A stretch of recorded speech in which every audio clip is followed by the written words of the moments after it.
សួស្តីចាថ្ងៃនេះគឺថានឹងខ្ញុំមកស្រ័យពុកម៉ែបងប្អូនគេពីថាស្រូវឆ្នាំនេះគឺល្អមែនទែនតែម្ដងហើយភ្លៀងថ្ងៃមុនមួយមេធំប៉ុន្តែក៏ដូចជាអត់បាក់ដើមដែរពុកម៉ែបងប្អូនមើលណែអូយនិយាយពីផ្លែល្អមែនទែនតែម្ដង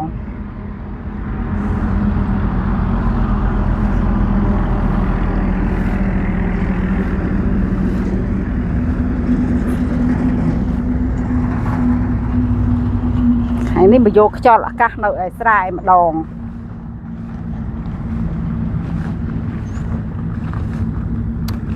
តែត្រង់នេះរៀងដួលក្រាបបន្តិចពុកម៉ែបងប្អូននិយាយពីគួរស្រូវល្អណាស់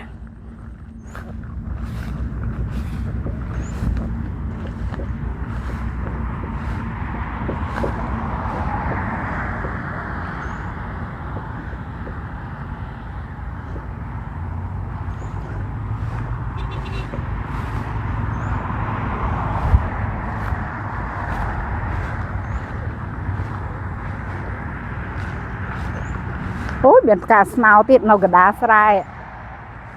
តែចូលទៅបេះមិនបានពុកម៉ែបងប្អូនផ្កាស្នោធម្មជាតិពិតថ្ងៃនេះអត់សក់ពេកក៏កាន់ទូរស័ព្ទមកស្រែតែម្ដងអូយនិយាយថាស្រូវកំពុងតែល្អពេញតែម្ដងពុកម៉ែបងប្អូនអើយ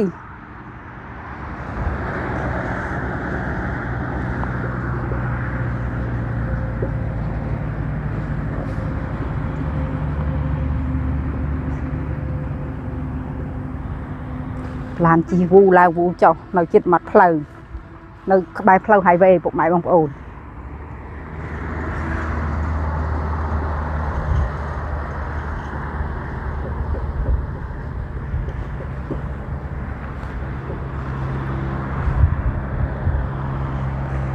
ស្រូវល្អមែនទេ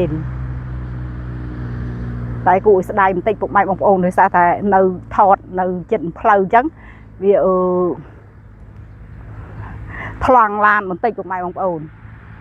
តែសំខាន់គឺបាន view ស្អាតមែនទែនតែម្ដងមានអារម្មណ៍ថា fresh ឲ្យទៅពេលមកស្រែម្ដងគឺអារម្មណ៍រីករាយសប្បាយចិត្តណាស់ពុកម៉ែបងប្អូនយូរបានមកម្ដងឥឡូវមិនសូវមកញាប់ដោយសារតែរវល់អញ្ចឹងទៅយើងធ្វើកិច្ចការនៅផ្ទះអញ្ចឹងទៅអត់សូវបានចេញមកថត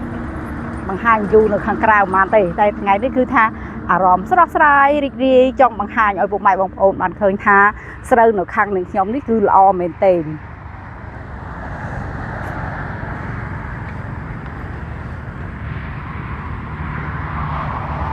អខ្លាំងណាស់ម្ដង